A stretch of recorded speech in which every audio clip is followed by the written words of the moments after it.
The VENICE trial is the largest phase 3b study of Venetoclax monotherapy for patients with relapsed refractory CLL. And in the study, patients were eligible that had relapsed refractory disease, both with or without 17p or p53 deletions, and with or without prior use of a B-cell receptor inhibitor treatments.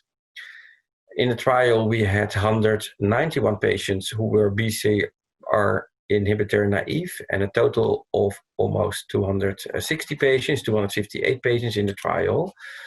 And the first endpoint was response rates at week 48. And what was seen was that patients that were B-cell receptor inhibitor naive, we got an overall response rate of 85%, with 35% reaching a complete remission. And it was roughly the same for all patients, so also patients that were experienced with a B-cell receptor inhibitor, which had an overall response rate of 80%, total group with 33% having a complete remission. Then if you look to 2 years progression-free survival, if patients have taken this drug for 2 years, so Venetoclax monotherapy,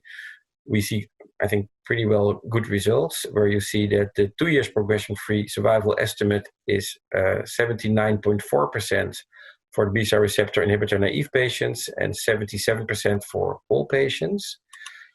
And then, although the study was not powered to really look at differences, I think the interesting thing, what we have learned from ibrutinib is also from this trial true for Venetoclax single agent, is that the lower number of prior lines of therapy actually correlates with a longer duration of response, being 82.6% 2 years progression-free survival for patients with only one line of therapy prior to the Venetoclax, and that goes down to 68.9% with patients that have 3 or more cycles of treatments. What also can be seen is that patients that have used a BTK inhibitor, because it was the largest group of patients with a B-cell receptor inhibitor, but have stopped BTKI because of toxicity, they had a much better 2 years progression-free survival, 76.2%, versus patients that have stopped ibrutinib because of progression, which had a PFS of 48.7%. The other interesting thing what was seen is that we got also with single agent Venetoclax a number of patients that were MRD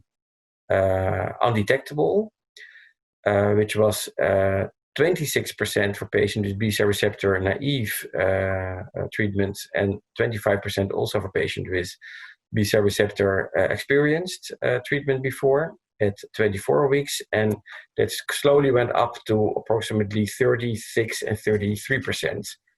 And what's also interesting to mention is that in that group of patients with an undetectable MRD, which is defined as less than 10 to the minus 4 leukemia cells per total leukocytes, that the number of patients that actually had deeper remissions, 10 to the minus 5, reached 18 and 17%, which is in that group of patients that get a negative MRD, undetectable MRD, those MRDs in pretty decent number, I think, is also a really deep responses with reaching below 10 to the minus 5. Last point, the safety profile is very similar to what has been reported for Venetoclax, with a relatively large proportion of patients with grade 3 or more neutropenias, 37.2%. But in that group that has neutropenia, the percentage of patients with febrile neutropenia is low, as has been reported previously, 5.8%. So I think the highlights of this trial is that it confirms that Venetoclax monotherapy can achieve deep and durable responses and has a tolerable and manageable safety profile in patients with relapsed refractory CLL, and that lower numbers of prior lines of treatment correlate with increased PFS. And if patients have had taken BTK inhibitors, the patient that have stopped due to toxicity seems to do better than patients that have stopped because of progression under ibrutinib.